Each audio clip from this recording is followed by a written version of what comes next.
मैं ये कह रहा हूं कि एक अवैध चीज खड़ी हुई, उस अवैध चीज को ये कहकर बचा दिया जाए कि ये केवल एक यूनिवर्सिटी है। अगर अवैध है, देखिए यहां दो शब्द हैं, अगर है, अगर माना जा रहा है, कोर्ट कह रहा है, अगर अवैध है उसे कह के बचाया जाए कि यूनिवर्सिटी से अधिग्रहण कर लिया जाए।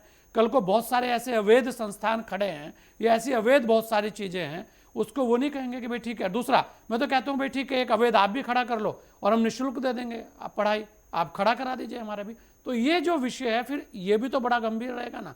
तो खाली ये कह देना कि केवल इसलिए छोड़ दिया जाए कि ये यूनिवर्सिटी है और यहाँ इसमें मोहम्मद अली लिखा है। अभी की कुछ घटनाएं मैं आपको बताता हूँ, बीते 3-4 वर्षों की पहले की बात है। अगर आप देखेंगे तो बहुत सारी यूनिवर्सिटियों के खिलाफ कार्रवाई हुई थी, उनके डायरेक्टर और उनके पूरे के पूरे संस्थान के बड़े बड़े पदाधिकारी जेलों में थे, और उसमें सबसे ज़्यादा यूनिवर्सिटीज़ शायद जिस समुदाय को लेकर आप कह रहे हैं कि श्री राम लिखा हुआ होगा, उन्हीं लोगों की थी, बहुत सारे लोगों की थी, वो भी जेल में रहे हैं। तो ये कह देना कि मोहम्मद अली उसका नाम है इसलिए तोड़ा जा रहा है, तो भाई आपने अवैध चीज़ का नाम मोहम्मद अली रख दिया तो क्या उससे नहीं तोड़ा जाए? ये रमेश भाई सवाल ये है जी। नहीं, सवाल आपका वैलिड है। मैं तो दोनों तरफ में जा रहा हूँ, क्योंकि जिस समय राजनीति जिस टाइप की आज की चल रही है उसमें तो यदा कदा यही बात निकल के आ रही है, मुसलमानों को परेशान किया जा रहा है, उनके नाम से जुड़ी चीजों को मतलब उनको बड़ी हिकारत की नजरों से अभी देखा अभी जा रहा अभी है। एक और ये एक बात मौलाना सही साहब अगर बयान देते हैं तो रमेश ठाकुर को ही गए थे उन्हें कहने के लिए कि आप ये बयान दो कि कृष्ण जो है वो इस्लाम का समर्थक करते थे नहीं, या वो इस्लाम मुझे को लगता मानते थे। है, ये रमेश मुझे ठाकुर, लगता सुरेंद्र है, स्वामी जी या सर्वेश सिंह को ही गए हैं वहां कहने के लिए। अगर आप मुझे इस मुझे तरीके का माहौल बनाएंगे तो बीजेपी के लिए तो वो बड़ा हथियार है भाई, वो तो कहती है, कह के राजनीति करती है रमेश भाई। मुझे लगता है संजय भाई, पैनल वालों से मैं ज्यादा उम्मीद नहीं करता हूं, लेकिन आपसे इतनी उम्मीद करके जरूर चलूंगा, क्योंकि आप एक पत्रकार हो, वरिष्ठ पत्रकार हो। आपके अंदर जो मुसलमानों के प्रति इतना जो जहर भरा हुआ, उसको जब थोड़ा सा निकाल के जब आप पैनल में एंकर करोगे ना, तब नहीं मुझे नहीं, लगता इसमें है आप इसमें न्याय कर मुस्लिम वाली पाओगे, बात तब कहाँ है? न्याय कर पाओगे। नहीं नहीं नहीं नहीं रमेश मैं भाई, अब आप दूसरी बताइए बात, ना और इसमें दूसरी मैं ये पूरी जहर बात कैसा है? मैं आपकी नहीं नहीं, मैं मैं यही कह रहा हूं, आप बताइए। मैं गया था मौलाना साहब को कहने के लिए कि आप श्री कृष्ण को बोलो कि वो इस्लाम के समर्थक है, या मैं गया वहां जौहर साहब की यूनिवर्सिटी के अगेंस्ट में अपील करने के लिए? भाई आपने अवैध काम किया, टूटेगा, मेरा होगा, मेरा भी टूट जाएगा। रही बात उसकी, देखो, अगर बयान मैं दिया है और आप ये कहे कि जहर है, तो इसमें मुझे जरा ये बताइए रमेश भाई, क्या मैं ये कहूं कि जो मौलाना साहब कह रहे हैं उसका स्वागत है, उसका स्वागत करना चाहिए, तो शायद मेरे अंदर आपको नहीं लगेगा?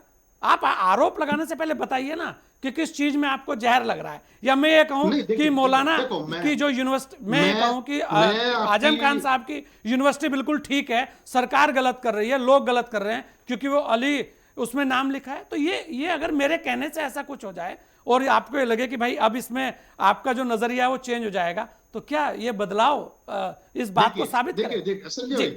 संजय भाई, ये जस्टिफाई जो जनता देख रहे हैं, हमारे व्यूअर्स को हाँ, शो को देख रहे होंगे ना, वो तय करेंगे कि रमेश ठाकुर सही बोल रहे हैं या संजय जी गलत मैं बोल तो रहे मैं हैं। तो कुछ, मैं ठीक, तो जो मैं अब आ आपसे जाता सवाल हूँ ले रहा हूं। आपके हाँ, अवैध शब्द पे, मैं भी आ जाता हूँ। अभी आपने कहा ये बिल्डिंग अवैध है, ठीक है, मैंने मान लिया अवैध है। मैंने नहीं कहा अवैध क्या है, मैंने कहा क्या अगर ये अवैध नहीं, है। आपने आपने कई बार अवैध कहा कि अवैध है, और मैं भी कह रहा हूं हाँ, अगर अवैध है उसके ऊपर उसको बुलडोज किया जाना चाहिए, उसको जमींदोज करनी चाहिए। ये कानून कहता है, ये विधिक तरीके से किया जाता है। लेकिन जनाब माफ कीजिएगा, अवैध जब आप आओगे तो ये अक्षरधाम मंदिर अपने दिल्ली में जो बना हुआ है, ये खादर में बना हुआ है, ये तो पूरी तरीके से तो अवैध है। रमेश भाई एक आदेश इस पे भी एनजीटी ले ने लो, एनजीटी किसने ने मना कितनी किया? बार कहा, आप बताइए ना। एनजीटी ने मैं हैं? रमेश भाई, देखिए आप ये कह रहे हैं कि तुम्हारा अवैध है तो मैंने भी अवैध खड़ा कर लिया। अरे भाई मैं तो ये कह रहा हूं, क्या यहां पर जिस जौहर यूनिवर्सिटी की बात कर रही है 100-200 वकील खड़े होते हैं उनके, ठीक है, उनके पास डाटा निकालने में 2 मिनट लगती है। अक्षरधाम के खिलाफ निकाल के खड़े हो जाएं, कोर्ट से आदेश ले लें, जैसे उनके खिलाफ लोग निकल कर आए हैं। आप बोलिए वहां पर जाकर लोगों को बाहर निकल के आए, कहे कि यहां पर अवैध कब्जा है। बात ये हो रही है कोर्ट में ना। नहीं है। हाँ, नहीं, ये अक्षरधाम का मामला कोर्ट में नहीं गया, एनजीटी में नहीं गया, पुलिस प्रशासन में नहीं गया। नहीं जाइए, मैं कम मना कर रहे हैं भाई, जाओ अरे जा लेके आओ चुका ना। है सर, ये जा चुका है, ये जा चुका है, ये जा चुका है। ये समय बताएगा। जब सत्ता परिवर्तन होता है तो बहुत कुछ बदलता है, लोगों की पर लैंग्वेज बदलती है, पर भाषाएं बदलती हैं, सब कुछ बदलता रमेश है। भाई, लेकिन थोड़ा आरोप समय का आरोप लगाना इंतजार। कि मुस्लिमों के प्रति जहर है, ये थोड़ा सा एक आपका एक क्वेश्चन मार्क है इस पे, क्योंकि आपने सवाल को आरोप में तब्दील कर दिया। मेरा मानना यह है कि अगर मैं ये कहूं कि आप मुस्लिम प्रेमी हो गए हैं, आप सनातन विरोधी हो गए हैं। नहीं, बिल्कुल मैं इंसानियत प्रेमी हूं। और इंसान के लिए चाहे आगे टोपी वाला हो या फिर जय श्री राम बोलने वाला हो, मैं हाँ, इंसानियत को तो तवज्जो देता हूं। तो फिर इसमें सवाल हाँ, पूछने से आपको हमने दिक्कत क्या हुई, मुझे ये यहाँ समझ में नहीं आया रमेश यहाँ भाई। पे ना धर्म की जरूरत थी, ना क्यों नहीं है? मजहब की जरूरत थी। क्यों मैंने नहीं? इसमें कहा, रमेश सिर्फ ये भाई, कहा अगर अगर अवैध कोई है। मौलाना बयान देगा तो उस बयान को दिलाने के लिए स्वामी जी या सर्वेश जी या रमेश ठाकुर नहीं तो गए नहीं कौन है, नहीं कौन से तो उसका मौलाना जिक्र की क्यों ना आपकी करें? बात कर रही है, मुझे बताओ। हाँ, आप बहुत बार मौलाना मौलाना बोल चुके हो, कौन से मौलाना की बात आपको अखर गई है? उससे कौन सी मिर्च लगी हुई है बताइए पहले मुझे, मैं जवाब देता हूं आपको। नहीं वो कह रहे हैं भाई, आपके सामने कह रहे हैं ना, बयान दे रहे हैं ना कि श्री कृष्ण जी जो है वो इस्लाम को मानते थे, गीता के 6 अध्याय का 10वां श्लोक बोलते हैं वो। तो इस बात को आपसे पूछने में क्या दिक्कत हुई आपको रमेश भाई? सर, इनकी इनके इनके बयान को बरेली के मौलाना साहबों ने इनको बददिमाग बोल दिया है। और बताइए, हाँ, इनके तो आप लोगों ये ने जवाब इनके दीजिए ना बात का खंडन कर कि दिया। भाई वो बद्दिमाक है। आप हाँ, ये जवाब दीजिए। आप कह रहे हैं कि नहीं, आपको मिर्ची लग रही है। रमेश भाई, अब सवाल मैंने आपसे पूछा, मैं कहूं कि आपको मिर्ची लग रही थी? कैसी नहीं, बात नहीं, कर रहे हैं मैंने तो आप? जवाब दे दिया। आपको नहीं, आपको मैं एक देखो, बात पूछ रहा हूं कि भाई आपको अली जौहर यूनिवर्सिटी को लेकर आपकी क्या राय है? उसमें मैं आपसे 2 चीज पूछ रहा हूं। आप कह रहे हैं कि आप मुस्लिम विरोधी हो गए।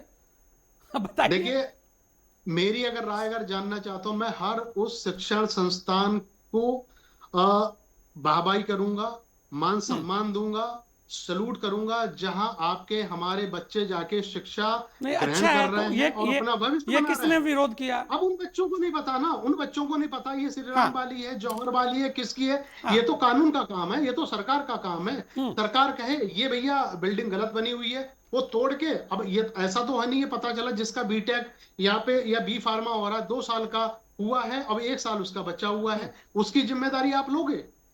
ये कौन लेगा? वो तो लेनी पड़ेगी ना सरकार को। अगर कोई गलत ऐसा हाँ, कार्य यही होगा बात। तो अब कौन वही लेगा बात, जिम्मेदारी? आपने 100 बातों की एक बात कह दी।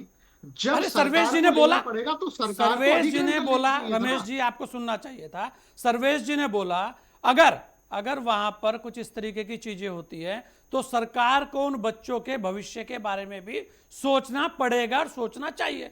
ये बात तो बोली कि आपको लगता है कि इतने सारे बच्चों का भविष्य ऐसे ही बुलडोजर चला के खराब कर दिया जाएगा? नहीं, उस बीच में ये सब होगा, तोड़ फोड़ होगी, 1 महीने की पढ़ाई बेकार होगी, 2 महीने की पढ़ाई बेकार होगी, उसका खामियाजा कौन कर पाएगा? उसमें से 4 बच्चों ने अगर आत्महत्या कर ली, जो इसमें नेट की परीक्षा में उन्होंने करी, फिर उसकी भरपाई कौन करेगा? कोई पैनल में होगा क्या भरपाई करने वाला? या रमेश ठाकुर इसकी जिम्मेदारी लेगा, या संजय गिरी उनकी जिम्मेदारी लेंगे? मुझे लगता है कि ये पैच बिल्कुल बीच में ना आता, सरकार इसको अधिग्रहण कर लेती, उनकी कोर्स है, संचालन वैसे ही होते रहने देना चाहिए। और जो इसमें दोषी हैं, जो जो इन्होंने कानून का उल्लंघन करा, उनके ऊपर मैं कह रहा हूं कंटाप पड़ते, लठ बजाया जाता, चाहे फिर उसमें मुसलमान हो, चाहे ठाकुर हो, चाहे हिंदू हो, कोई किसी वर्ग का होना चाहिए। कानून के द्वारा उसको नहीं छोड़ा जाना चाहिए। मेरा कहना सिर्फ इतना था। ये तो इसमें इसमें अलग से क्या चीज आ गई जो हमने नहीं कही? चलिए, मैं नहीं, प्रमोद गोस्वामी आपने जी, ये नहीं कहा, आपने उसमें ये नहीं जोड़ा कि आपने कहा कि जो बीच का कोर्स है वो हो जाएगा उनका। अरे उस बीच में जितनी तोड़ फोड़ होगी, उनका सिस्टम हट जाएगा, क्लासरूम तोड़ दी जाएगी, तब बच्चे क्या जाके धान के खेतों में थोड़ी पढ़ाई करेंगे जाके? भाई तो उनके लिए आप वैकल्पिक व्यवस्था करनी पड़ेगी। नहीं तो कि आगे आपने आज टूटने बुलडोज का आज नोटिस किया आया जा रहा कोई है, तो ऐसा? आज वो बच्चे उठ के दूसरे कैंपस में आपने जाएंगे। शायद, क्या रमेश भाई, शायद आपने उस टाइम म्यूट करा हुआ होगा, आपने सुना नहीं। ये बात हमने शुरू में भी कही थी और फिर कही थी और दोबारा सर्वेश जी के जवाब में भी और सवाल में भी कही थी।